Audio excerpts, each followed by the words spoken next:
वेदांत कहता है दुख निवृत्ति तो मामूली चीज है, वो तुम्हारी होती रहती है रोज। जब तुम सपना भी नहीं देखते, गहरी नींद में सोते हो, सबको मिलता है वो। 1 घंटा, आधा घंटा, कभी 4 दिन में मिले, मान लो, मिलता है। जब सपना भी नहीं देखते तो आप सवेरे उठ के कहते हैं आनंद आया आज, वैसे सुख से तो है, कोई सपना उपना नहीं देखा। तो दुख निवृत्ति तो हो गई। अरे उसको भी छोड़ो, डॉक्टर एक इंजेक्शन लगाया और आपको काट रहा है, हड्डियों को काट रहा है, आनंद में आप लेटे, काटे, क्या करना हमको। तो दुख निवृत्ति तो आपका बहुत अनुभव हो रहा है, लेकिन जहां जागे, हाँ बेटे का ऐसा हो गया, बाप का ऐसा हो गया, बीबी का ऐसा हो गया, वहां घाटा हो गया, वहां संसार आके भर गया। टेंशन, डिप्रेशन, ये जो शब्द सुनते हैं आप लोग, ये सब इकट्ठा हमला कर देते जागते ही। इसलिए आनंद प्राप्ति का लक्ष्य सही है। इसलिए वेद कहता है रसो वै सह रसग्वम हेवायम लब्ध्वा नंदी भवति। वो रस है, तैत्तरीयोपनिषद दूसरे बल्ली का 7वां अनुवाक। वो रस है, माने वही आनंद। उसको प्राप्त करके यह रस होगा, आनंदमय होगा।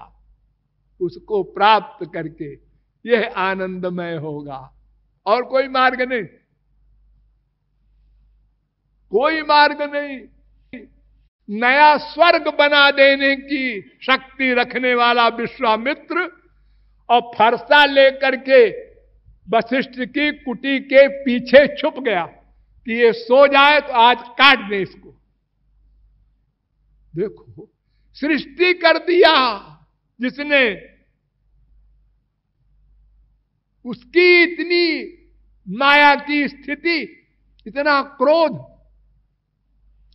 उसी समय अचानक वशिष्ठ की स्त्री ने पूछा कि पतिदेव, इस समय सबसे बड़ा तपस्वी कौन है दुनिया में? तो वशिष्ठ ने कहा तपस्वी तो सबसे बड़ा विश्वामित्र है, लेकिन क्रोध उसको ऐसा है कि सब चौपट कर देता है। ये सुन रहा था विश्वामित्र, काया पलट हो गई। देखा, धिक्कार है मुझे, इतना परिश्रम किया, करोड़ों वर्ष तप करके इतनी सिद्धियां प्राप्त की, और क्रोध को नहीं मिटा सका मैं। तो फौरन आया, दरवाजा खटखटाया। वशिष्ठ ने कहा कौन है इस समय, रात को 12 बजे? देखा विश्वामित्र फरसा लिए। तो वशिष्ठ तो भक्त थे, उनको कोई डर तो था नहीं, ये काट डालेगा, क्या करना है, फिर तो शरीर मिल जाएगा। तो मुस्कुरा कर उन्होंने कहा अरे विश्वामित्र, तुम इस समय? तो उन्होंने फरसा रख दिया चरणों में, और उन्होंने कहा महाराज हम आपको मारने आए थे। उन्होंने कहा हाँ, जाओ तुम ब्रह्मर्षि हो जाओ।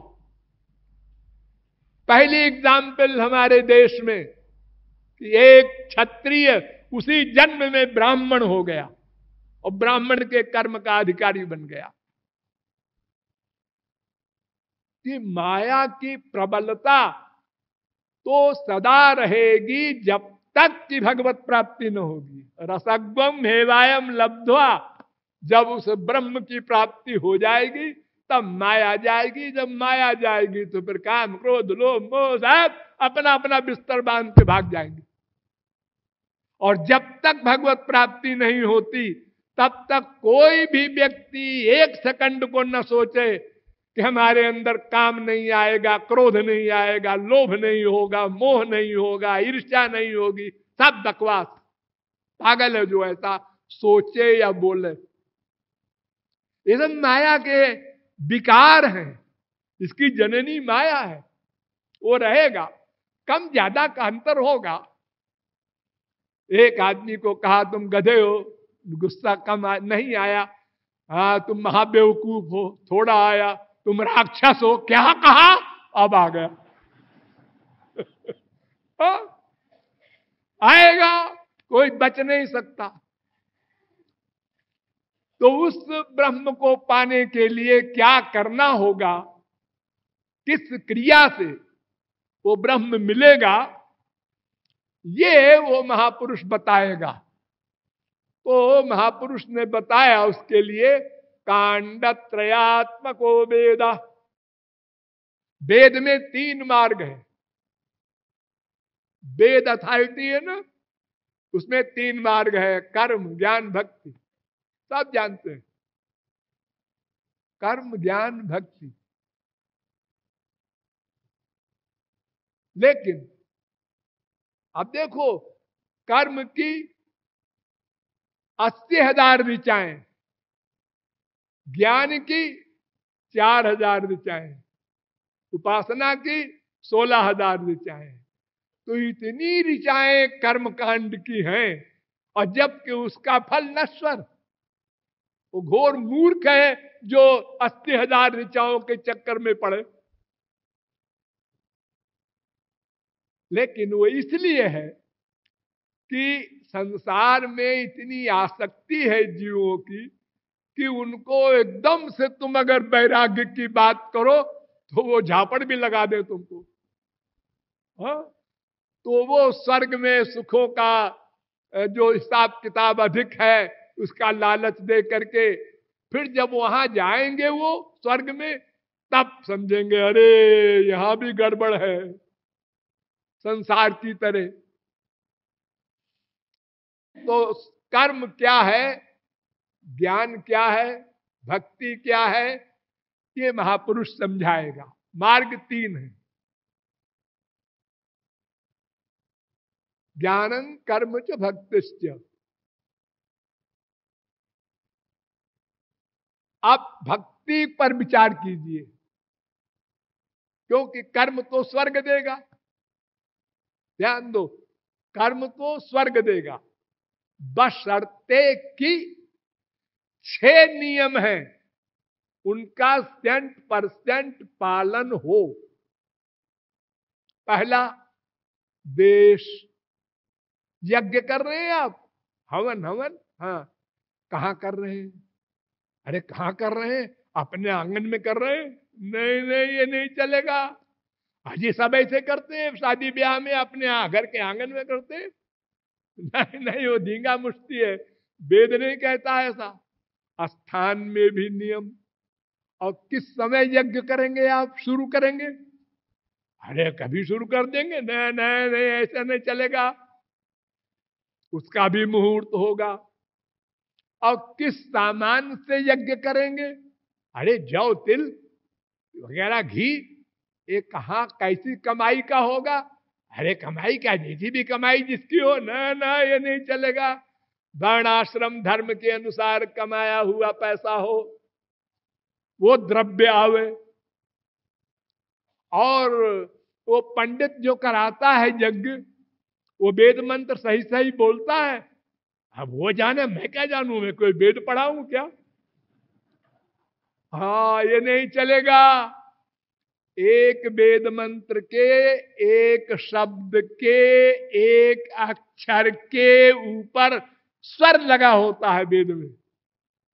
उस स्वर से गलत हुआ तो फिर उल्टा फल होगा, बेकार नहीं जाएगा, वो यजमान का नाश करेगा।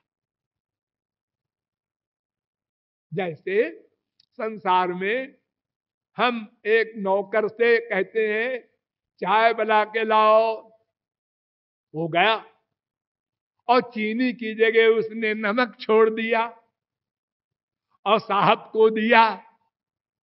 साहब ने पिया है, पागल हो गया, दिमाग खराब हो गया, निकल जाए यहां से। अरे अरे अरे, 10 साल का नौकर है, अरे इससे क्या होता है, क्या किया देखो, नमक डाल दिया चीनी की जगह, वो दंड पाएगा, सर्विस से निकाल दिया जाएगा।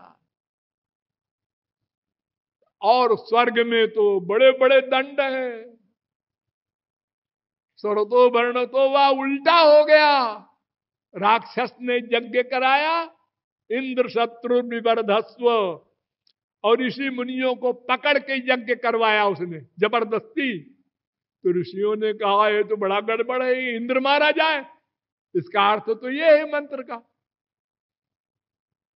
तो उन्होंने उसको एक स्वर बदल दिया, आद्युदात्त को अंत्योदात्त कर दिया। तो उसका अर्थ हो गया कि हमसे इंद्र न मारा जाए, हम इंद्र से मारे जाएं। और यज्ञ हुआ, भगवान प्रकट हुए, तथास्तु आशीर्वाद दिया, जैसा तुम लोगों ने मंत्र में कहा है वैसे ही मिलेगा फल। और युद्ध हुआ और राक्षस मारा जाने लगा जब, तो उसने कहा ओ भगवान, हम भी तो तेरी संतान है, ये तूने क्या पक्षपात किया? भगवान ने कहा मैंने तो पक्षपात नहीं किया, तुम्हारे मंत्र का जो अर्थ था वैसे ही हमने फल दे दिया। तो ये तो इन महर्षियों की गलती है, इनको दंड दो, हम ये जिम्मेदारी नहीं लेते, तुम्हारे ब्रह्मर्षि महर्षि लोग हैं, तुम लाए हो उनको। हाँ, इतना बीहड़ विकट काम है कर्मकांड का, इम्पॉसिबल है कलयुग में। फिर भी अगर कोई जिद करता है हम कर लेंगे, तो क्या होगा? कर्म जितो लोक क्षीयते, पुण्य जितो लोक क्षीयते। तो 4 दिन को जाओ फिर लौट के आओ। क्षीणे पुण्य मर्त लोकम विशंत, स्वभावामर्त्य दंत कई तत्, सर्वेन्द्रियाणाम जरयंति तेजा। जमराज ने बड़ा लालच दिखाया नचिकेता को, उद्दालक के पुत्र को, अरे स्वर्ग में बड़े आनंद है, ये है वो है। तो उन्होंने कहा कि ये बताओ स्वर्ग में वो सुख है कौन? यो वै भूमा तत्सुखम नाल्पे सुखम अस्ति, भूमा तेव विजिज्ञासितव्या। छांदोग्योपनिषद 23वें अध्याय का पहला मंत्र। जो अनलिमिटेड हो, अनंत मात्रा का हो, अनंत काल के लिए हो, प्रतिक्षण वर्धमान हो, वो आनंद है। वो तो नहीं है स्वर्ग में। तो फिर हमको बेवकूफ बना रहे हैं आप, हमें नहीं चाहिए स्वर्ग, हमको वो आनंद चाहिए जो भूमा है, अनंत मात्रा का है। तो वो तो भगवान के द्वारा मिलेगा और कोई गति नहीं। क्या करें उसके लिए? भक्ति। भक्तिरेवैनम नयति भक्तिरेवैनम पश्यति भक्तिरेवैनम दर्शयति भक्ति बसा पुरुषा भक्तिरेव गरीयसी। माठर श्रुति वेद कहता है एव केवल भक्ति। और भक्ति में भी बुद्धि की जरूरत है। क्या? यस्य देवे परा भक्तिर यथा देवे तथा गुरु। जैसी भक्ति भगवान के प्रति हो वैसी भक्ति गुरु के प्रति हो। तस्ते कथिता ही अर्था प्रकाशंते महात्मना, तब भगवत प्राप्ति होगी। अगर गुरु का अपमान थोड़ा भी हो गया तो भगवान लाल पीले हो जाते हैं। दुर्वासा के पीछे चक्र चला दिया। दुर्वासा ब्राह्मण थे, ब्रह्मर्षि थे और कृत्या सिद्ध थी उनकी, त्रैलोक में गति थी। और अम्बरीश राजा था, क्षत्रिय था। उसने जरा पानी पी लिया व्रत के पारायण में और उनको मालूम हो गया कृत्या को प्रकट किया, सिर काट दे इसका। तो भगवान का चक्र चला, उसने कृत्या का सिर काट दिया और खदेड़ लिया दुर्वासा को। और ब्रह्म लोग गए, ब्रह्मा जी ने कहा अरे राम राम मेरे पास बताओ भैया, मैं मुसीबत में फंस जाऊंगा। शंकर जी के पास गए, सब जगह घूमे। 1 साल एक वर्ष घूमते रहे अनंत ब्रह्मांड में कि कोई बचा लो, ये चक्र आ रहा है। तो सबने कहा भाई ये वहीं जाओ जिसके प्रति अपराध किया है, भगवान भी नहीं बचा सकते। उसी के पास जाओ जिस महापुरुष के प्रति पाप किया है तुमने। और 1 साल तक अम्बरीश ने खाना नहीं खाया, पानी नहीं पिया, कि हमारे कारण ब्रह्मर्षि ब्राह्मण को इतना कष्ट मिल रहा है। राधे राधे करता रहा। अंत में जब आके चरणों में गिरे दुर्वासा क्षत्रिय के, तो उसने भगवान से प्रार्थना किया, महाराज ये क्या कर रहे हैं आप? ये ब्रह्मर्षि हमारे पैरों पर गिर रहा है, ये पाप चढ़ा रहे हैं आप, क्षमा कर दीजिए। बहुत रोए गिड़गिड़ाए, क्षमा हुआ। तो भगवान क्षमा नहीं कर सकते अगर भक्त के प्रति अपराध हुआ तो। विष्णु स्थाने कृतम पापम गुरु स्थाने प्रमुच्यते। भगवान के प्रति अपराध हो जाए तो गुरु क्षमा कर देगा, और गुरु स्थाने कृतम पापम वज्रदेवो भविष्यति, उसका कोई क्षमा नहीं है, भगवान नहीं कर सकते, वही महापुरुष कर सकता है। गौरांग महाप्रभु के जमाने में एक पुंडरीक विद्यानिधि थे, बड़े ऐश आराम में रहते थे, सोने का पलंग और ठाट, 50 स्त्रियां सेवा कर रही हैं। तो भगवान ने एक दिन बैठे बैठे कहा, अरे भाई एक भक्त से मिलने जाना है। और बड़े बदनाम थे पुंडरीक विद्यानिधि। तो भक्तों ने सोचा पता नहीं किसी भक्त के पास जाएंगे, और वो चल दिए, पुंडरीक विद्यानिधि के घर पर पहुंचे। सब सत्संगी बड़े बड़े विद्वान भी थे। कहा क्या सूझा है गुरु जी को, इसके यहां जा रहे हैं इतना बदनाम आदमी? और वहां जैसे पहुंचे और दोनों लिपट गए, चिपटा लिया। गौरांग महाप्रभु ने पुंडरीक विद्यानिधि को। अब और दिमाग खराब हुआ इन लोगों का, एक का अधिक खराब हुआ। और लोगों ने तो कहा है जब गौरांग महाप्रभु चिपटा रहे हैं तो ठीक ही है, और कोई गड़बड़ नहीं, हम लोग नहीं समझ सकते। जैसे कमल के पत्ते पर जल रहता है ऐसे इनकी स्थिति होगी। शास्त्र वेद तो सब पढ़े ही हैं, जानते हैं, लेकिन एक का दिमाग बहुत खराब हो गया। तो महाप्रभु जी ने कहा ये क्यों आया है यहाँ हमारे पास? महाराज तो रोज आता है। नया इसने नामापराध किया है, एक संत का अपमान किया है, कह दो चला जाए, हमें मुंह न दिखाए। आप साहब संत कौन बोले?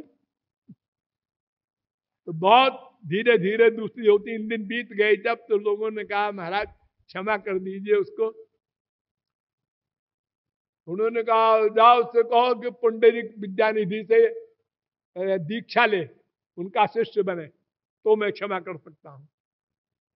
जिस संत के प्रति अपराध हो वही क्षमा कर सकता है। मेरी बरसाने वाली प्यारी प्यारी प्यारी प्यारी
प्यारी प्यारी